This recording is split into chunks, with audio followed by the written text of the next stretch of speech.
Pemirsa, salam dari Bejana Hidup N2S TV.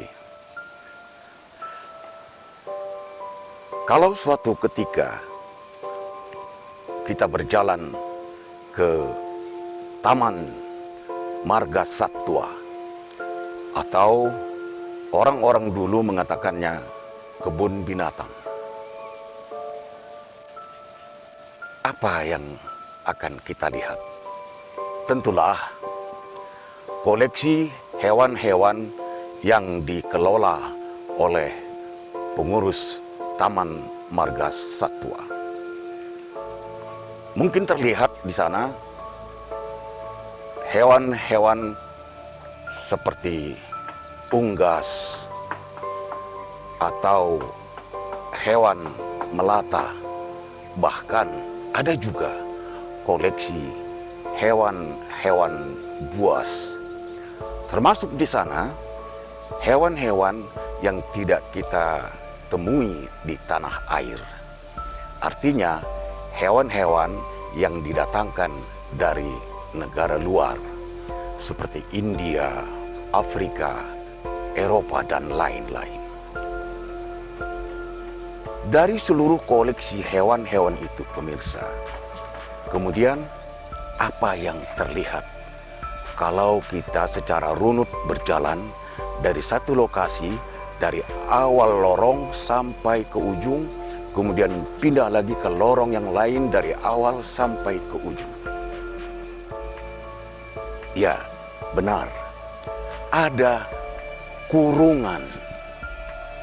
Hewan-hewan itu sengaja dikurung sedemikian rupa, dan di dalam kurungan itu disesuaikanlah dengan habitat hewan di dalamnya.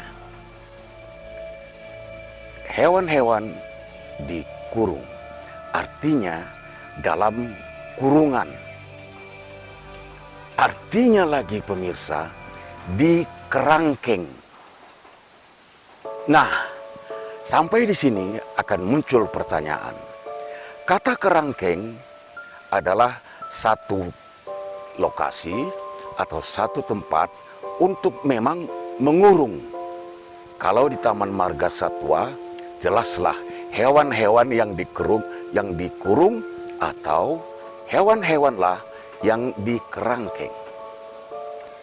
Tetapi kerangkeng itu rupanya dalam tatanan kehidupan kita, bermasyarakat, bersosialisasi, dan apapun itu, ternyata juga kerangkeng bisa untuk mengurung manusia.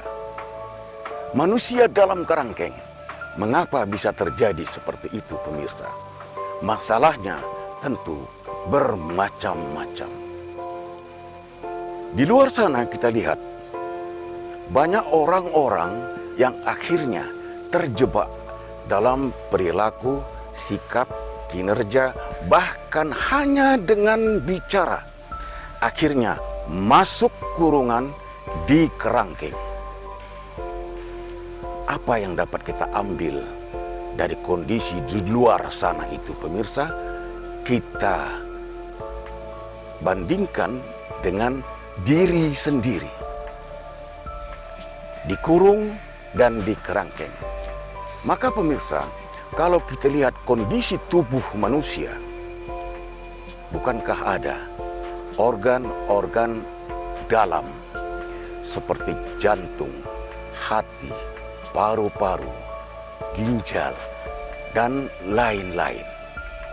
Semua itu terbalut dalam kulit, daging, dan di balik kerangka tulang. Artinya semacam jantung, hati, paru-paru, ginjal, dan lain-lain itu terbungkus, terkurung sesungguhnya. Itu kalau di bagian dalam.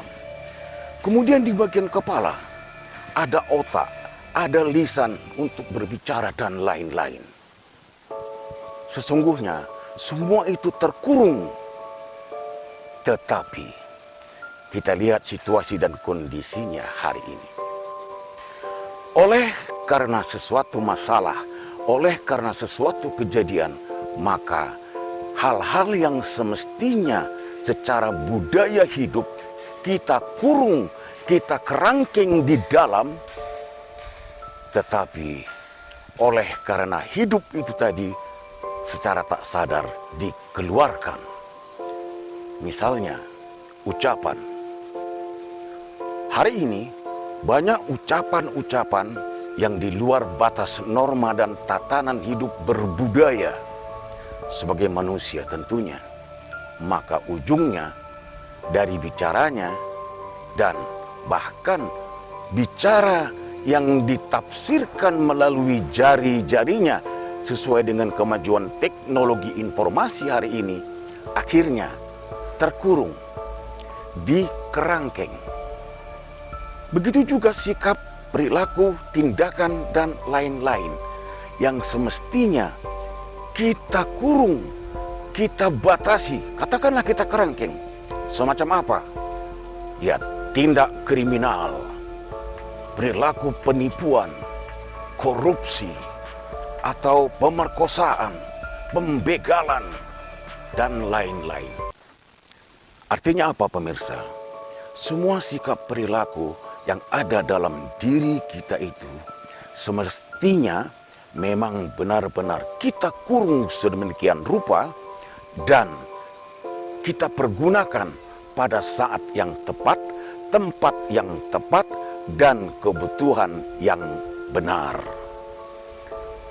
Kalau begitu, pemirsa, apa yang dapat kita jadikan renungan dengan kata dan bahasa kerangkeng itu tadi?